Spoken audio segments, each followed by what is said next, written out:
अकबर का साला हमेशा से ही बीरबल की जगह लेना चाहता था। अकबर जानते थे कि बीरबल की जगह ले सके ऐसा बुद्धिमान इस संसार में कोई नहीं है। फिर भी जोरू के भाई को वह सीधी ना नहीं बोल सकते थे। ऐसा करके वह अपनी लाडली बेगम की बेरुखी मोल नहीं लेना चाहते थे। इसलिए उन्होंने अपने साले साहब को एक कोयले से भरी बोरी दे दी और कहा कि जाओ और इसे हमारे राज्य के सबसे मक्कार और लालची सेठ दमड़ीलाल को बेचकर दिखाओ।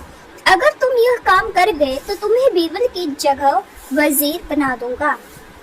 अकबर की इस अजीब शर्त को सुनकर साला अचंभे में पड़ गया। वह कोयले की बोरी लेकर तो चला गया, पर उसे पता न था कि वह सेठ किसी की बातों में नहीं आने वाला।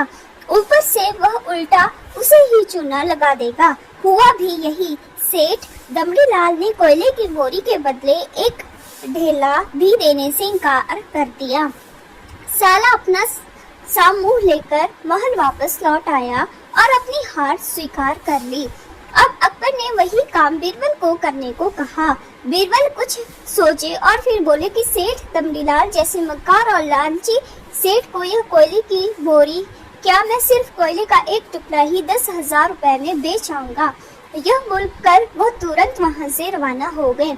सबसे पहले उसने एक दर्जी के पास जाकर एक मखमली कुर्ता सिलवाया, हीरे मोती वाली मालाएं गले में डाली, महंगी जूती पहनी और कोयले की बारीक सुरमे जैसा पिसवा लिया।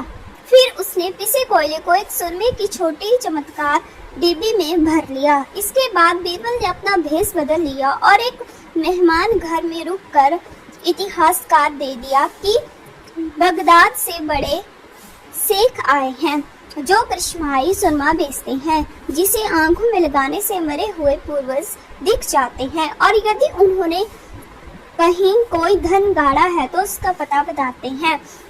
यह बात शहर में आग की तरह फैल गई। सेठ दमड़ीलाल को भी यह बात पता चली। उसने सोचा जरूर उसके पूर्वजों ने कहीं न कहीं धन गाड़ा होगा। उसने तुरंत शेख बने बीरबल से संपर्क किया और सुरमे की डिब्बी खरीदने की पेशकश की। शेख ने डिब्बी के 20,000 रुपए मांगे और मोल भाव करते करते 10,000 में बात तय हुई। पर सेठ भी होशियार था। उसने कहा मैं अभी तुरंत ये सुरमा लगाऊंगा और अगर मुझे मेरे पूर्वज नहीं दिखे तो मैं पैसे वापस ले लूंगा। बीरबल बोला बिल्कुल आप ऐसा कर सकते हैं, चलिए शहर के चौराहे पर चलिए और वहां इसे जांच लीजिए। सुरमे का चमत्कार देखने के लिए भीड़ इकट्ठा हो गई।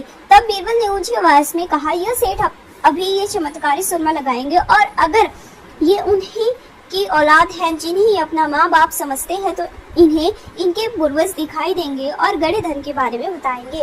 लेकिन अगर आपके माँ बाप से किसी ने भी बेईमानी की होगी और आप उनकी असली औलाद नहीं होंगे तो आपको कुछ भी नहीं दिखेगा।